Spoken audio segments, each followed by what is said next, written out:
자, 시작하겠습니다. MI큐브 솔루션은 여기 보시는 것처럼 공모가 희망밴드 상단이 10,000원이었거든요. 근데 초과해서 12,000원으로 확정됐는데 지금은 주가가 30,000원이 넘어 있습니다. 네. 여기 보시면 전기, 전자, 2차 전지, 식품, 자동차, 제철 화학 등 그러니까 여러 가지 산업을 대상으로 그 제조 현장에서 생성되는 정보를 통합하고 지능화해서 스마트 팩토리 제조 지능화 솔루션을 해주는 기업입니다. 그리고 이제 최근에 이 회사가 앞으로 우리는 이걸 하겠습니다라고 이야기하는 게 바로 인공지능의 적용이랑 그다음에 디지털 트윈입니다. 네, 주요 솔루션 이거는 제가 아래 그림 보면서 말씀을 드리고 지금까지 한 100여 개 기업에 500건 이상의 솔루션을 공급한 이력이 있습니다. 레퍼런스가 많이 확보가 돼 있어요.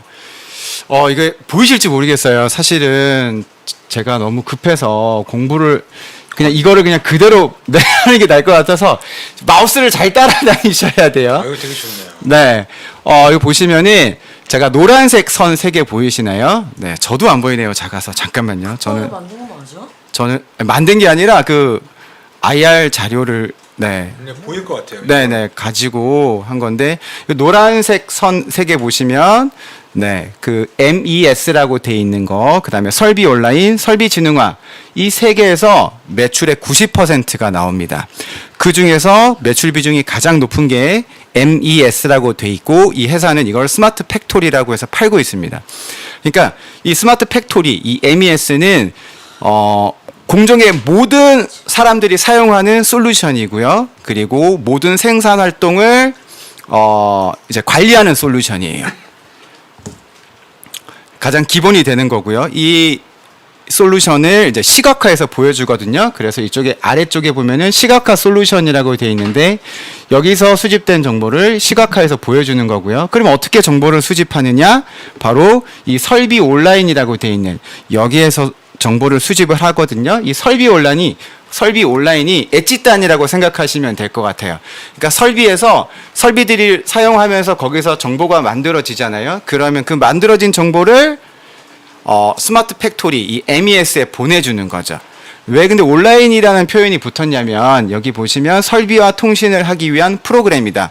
그러니까 다른 곳에 보내줘야 되고 이걸 데이터를 수집해야 되니까 상호 정보를 주고받을 수 있어야 하잖아요. 그래서 이 통신 기능을 강화를 했고, 그러니까 클라우드에서 데이터를 이제 수집을 하고 이 수집된 데이터를 다시 활용하고 보여주기 위해서는 여기서 수집되는 정보가 중요한 거예요. 그래서 이 설비 온라인에서 수집된 정보가 디지털 전환을 하는데 자료가 되고 이 전환된 자료를 이제 디지털 트윈화 시킬 수 있는, 그러니까 최근에 좀 강조하고 있는 그러니까 시스템이 이 설비 온라인입니다. 그 다음에 이 회사가 또 하는 것 중에 하나가 이제 좀 최근에 강조하더라고요. 물류 자동화. 이 물류 자동화는 그러니까 이 하나의 시스템으로 공장 안에 있는 재고, 또 물건, 또 창고에 있는 거 이거를 이제 각각에 떨어져 있는 것들을 하나로 모아가지고 통합적으로 관리를 하겠다. 그리고 이걸 디지털 트윈과 연결해서 물류의 최저 경로를 찾고 직접 재고 정리를 할 수 있는, 그리고 재고 관리를 할 수 있는 시스템을 공급을 하겠다. 그리고 지금 모 회사가 SP 시스템이거든요. 이 SP 시스템이 하드웨어를 만들잖아요. 그러면 모 회사가 하드웨어 장비를 만들고 MI큐브 솔루션은 시스템을 공급해서 토탈 솔루션으로 공급을 하겠다는 계획을 가지고 있습니다. 그 다음에 이제 디지털 트윈 말씀드릴게요. 아까 디지털 트윈은 어느 정도 말씀을 드려서 이제 공장을 3D 모델링해서 컴퓨터 안에 집어넣잖아요. 그럼 어디에 쓸 것이냐? 일단 최적의 생산 계획을 세우고 생산 스케줄 관리를 하겠다. 그 디지털 트윈 안에 있는 그러니까 소규모, 그러니까 작은 하위 프로그램 중에 와디프 시뮬레이션이라는 게 있는데.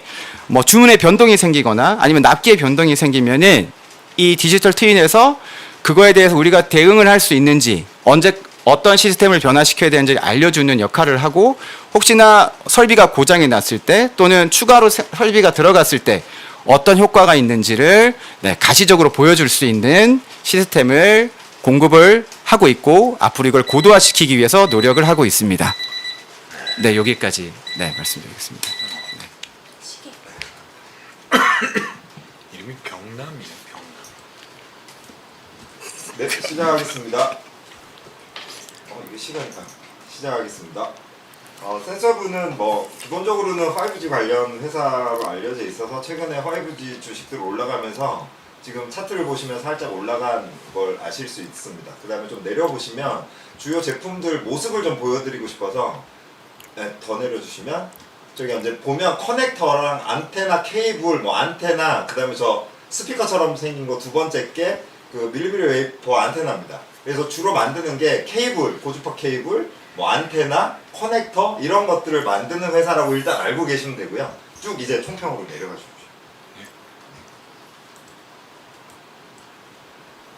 제가 총평을 못 적었습니다.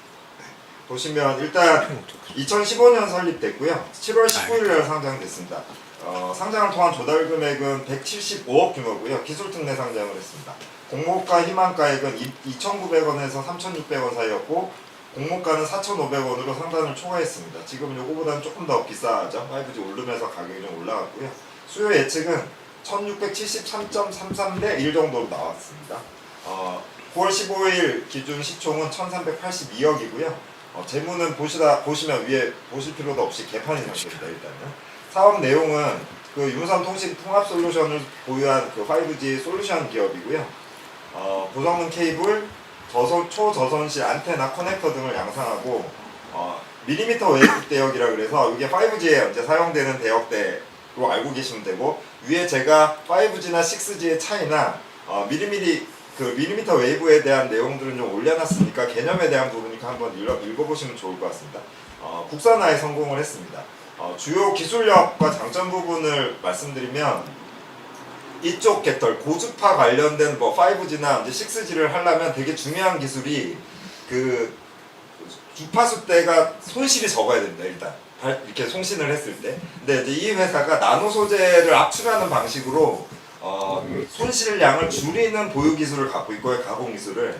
그 다음에 또 하나 중요한 게 아무래도 이제 전자파 장애 EMI라 그러죠. 그게 이제 문제가 항상 되는데 이런 주파수 관련된 얘기가 나오면 EMI 차폐 기술이라 그래서 그걸 차단해주는 기술력이 되게 뛰어난 회사라고 알고 계시면 됩니다. 그래서 그 두 가지 기술력을 가지고 모든 제품들을 양산하고 있다라고 보시면 되고요.